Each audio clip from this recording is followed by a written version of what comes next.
This time we take a trip to Thailand to check out the charms of these cheeky monkeys. We get up close and personal with a pair of precious white lion cubs. And we tune in to some highly domesticated tree kangaroos.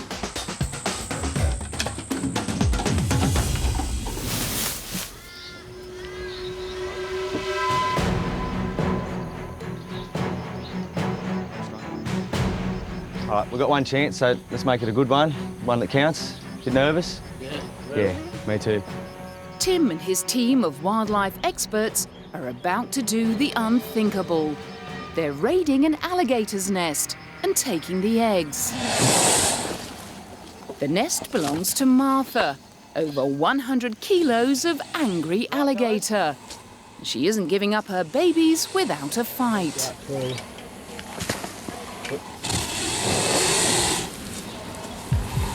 Good.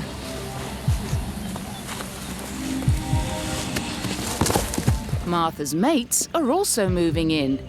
Everyone is on high alert.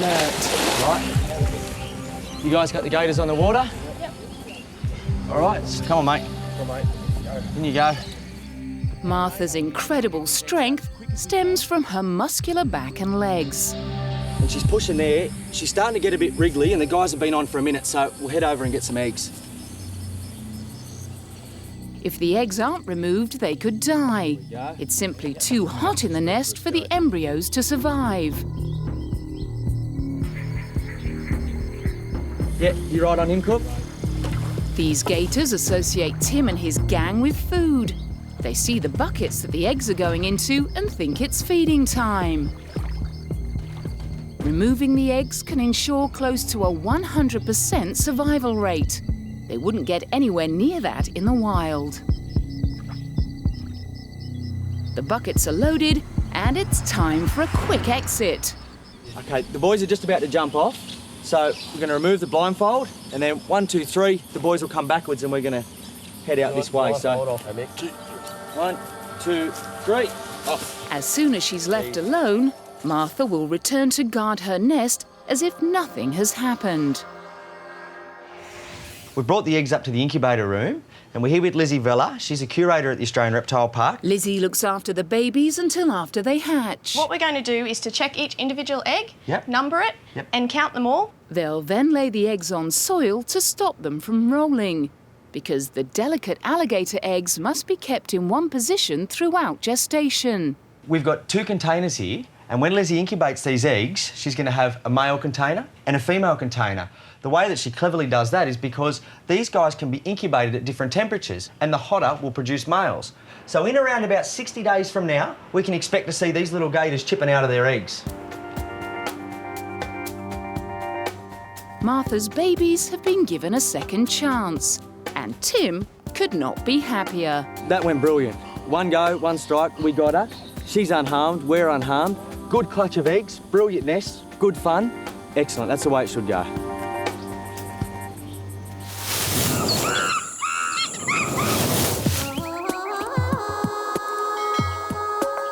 This is a story about a holy city under siege.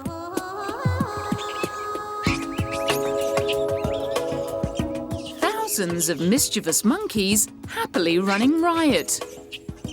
As far as these cheeky little primates are concerned, nothing is sacred. Their home is the historic town of Lop Buri in central Thailand.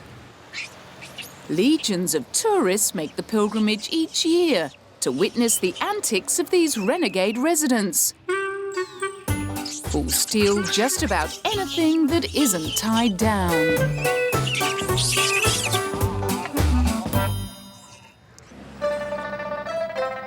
Every year in the last weekend of November, a festival is held in the monkeys' honour and a lavish banquet laid out on the shrine. All you can eat as quickly as you can eat it. Or should that be, lick it? It's a thank you from a wealthy local restaurant owner to the monkeys for bringing in the tourist dollars. There are two gangs in town. The first belongs to the shrine monkeys. Then there are the building monkeys. The human residents have been forced to put bars across windows and doors to stop the intruders. And parking is at your own risk. But according to Assistant Professor Wibble Yanyam, the locals are more than happy to put up with this monkey business. It's normal for the Lopburi people. The monkey was here before the people, so it's no problem. Because no other place has monkeys living with humans, it looks like a strange thing. You don't need to go into the jungle, you just come here and see the monkeys.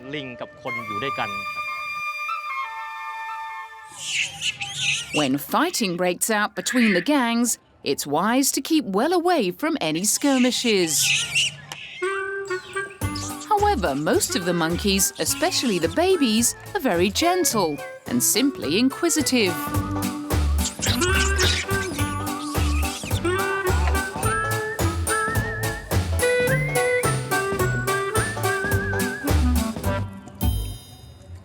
Locals claim that these monkeys are so smart, they've been seen jumping on trains to the nearby orchards. After snacking on fruit, they jump back on board and catch the 5 o'clock home. Urban myth or truth? We'll leave you to decide. But there's no doubting the incredible entertainment value of Thailand's cheeky good luck ambassadors.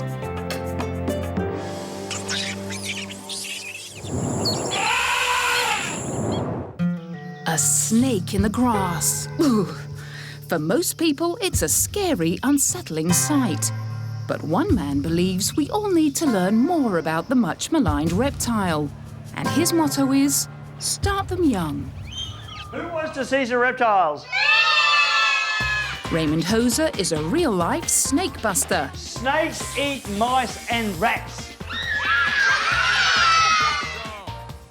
Show me with your hands how big the... Today, he's wrangling a far more feisty breed. Without lizards, we'd have too many insects. A rowdy group of young children. Can I please hold a snake? Look, people know snakes. They know snakes bite. They know snakes kill. We like to tell them the good stuff about snakes. Snakes are interesting. The harmless one you can touch. They're good to play with. And, of course, snakes are an important part of the system because they eat mice and rats. There we go. This little girl is the first volunteer. She deserves a bravery award as Raymond adorns her with a wriggling, squirming necklace of baby pythons. Then it's time for the big pythons. You see snakes? The snakes are deaf, kids. There's no need to scream. Pythons, by the way, are the world's longest snakes, but they're completely harmless.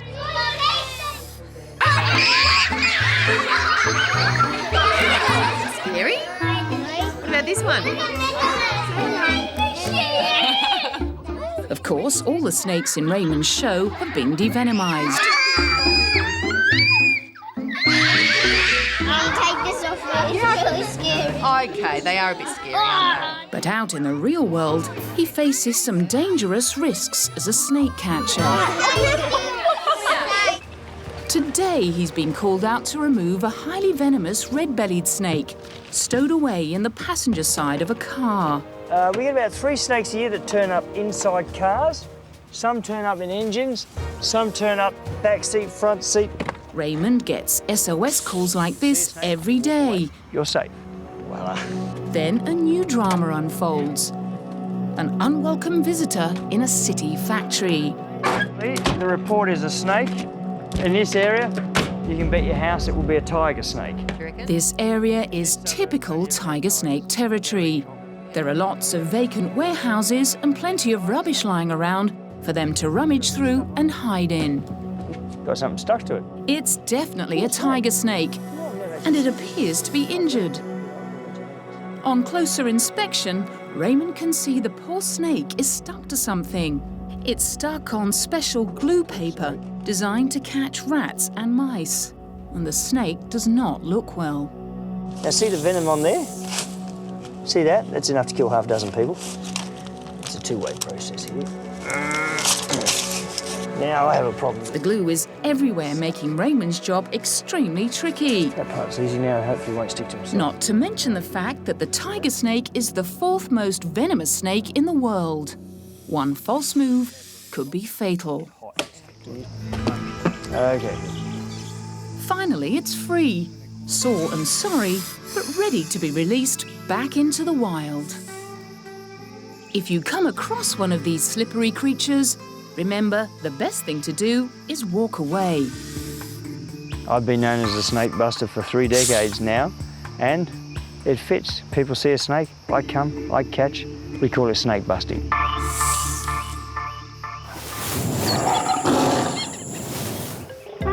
The call of the wild. As the beasts of the savannah go about their morning business, James gets up close with some desert dwellers. The Werribee Open Range Zoo has a distinctly African flavour, from the heights of the giraffe to the magnificence of the elephant to the cuteness of the meerkat. A group of meerkats is called a mob, and in the wild they can get up to about 50 strong. Those huge eyes are great for keeping a lookout, and they're well adapted to the glaring sunlight of the desert conditions of Africa. This watchful guy is on sentry duty. There's nearly always someone looking out for danger. The problem with the sentry system is that they look for the danger from outside the mob. They don't necessarily see the dangers from the inside.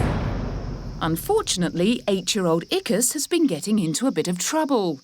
She was the mob's dominant female, but since showing signs of weakness, she's been attacked and left with paralysis in her left forearm. You're right, little mate. Good girl, Ickis. Ickis needs medical attention, specifically an MRI scan. That's magnetic resonance imaging. Beautiful. Hey. Werribee Zoo vet David McLennan explains what he'll be looking for with the MRI. The problem could come from a tumour that might be squashing the nerve or a disc protrusion in her spinal column. Now, MRI machines don't come cheap, so not everyone has one.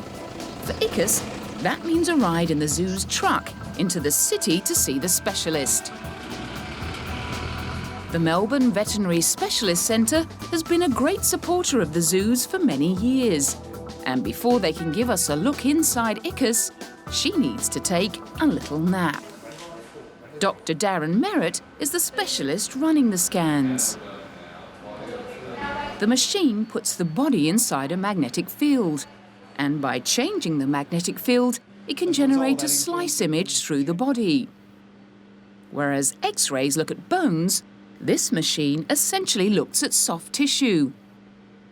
Another difference is that an MRI doesn't carry the radiation dangers of an X-ray. What Darren can see of the brain and upper bit of the spinal cord looks fine, which is great news for our meerkat.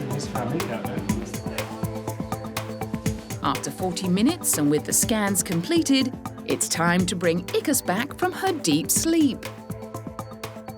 Luckily, the scan hasn't shown up anything too ominous, and the prognosis is pretty good. There's no sign of any tumour, which means David can be reasonably confident that it's not going to get any worse. If that's the case, she's certainly right to go back into the group. Well, it's been an eventful day. Ickis is finally back in the arms of her loving family. We hope.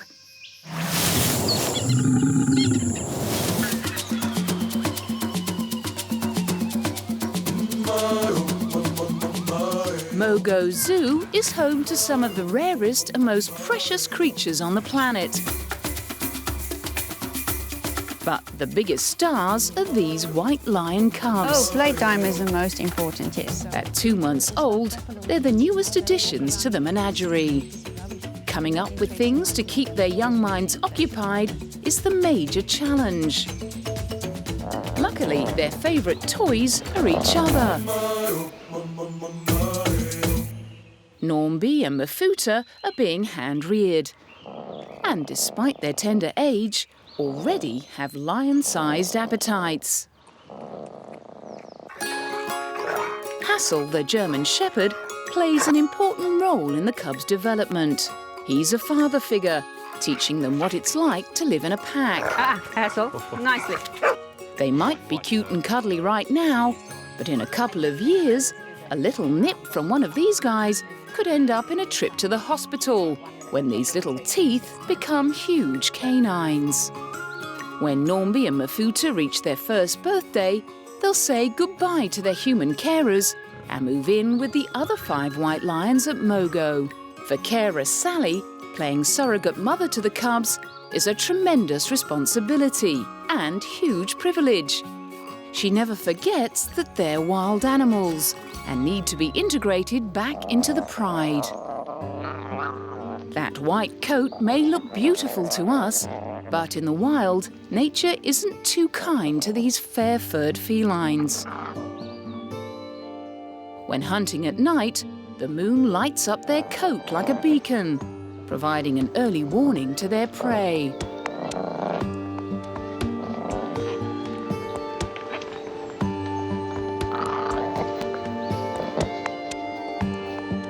There are probably only around 250 white lions left in the world. Sadly, they're still traded on the black market for hunting and for supposed medicinal properties.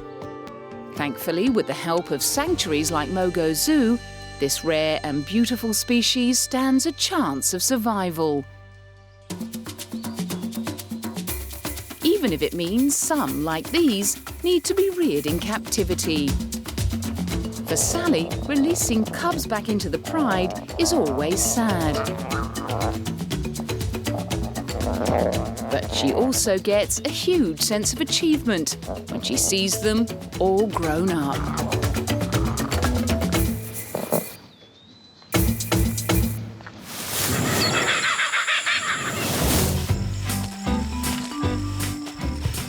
To find amazing creatures in the wild, you usually have to trek for miles through jungles or forests.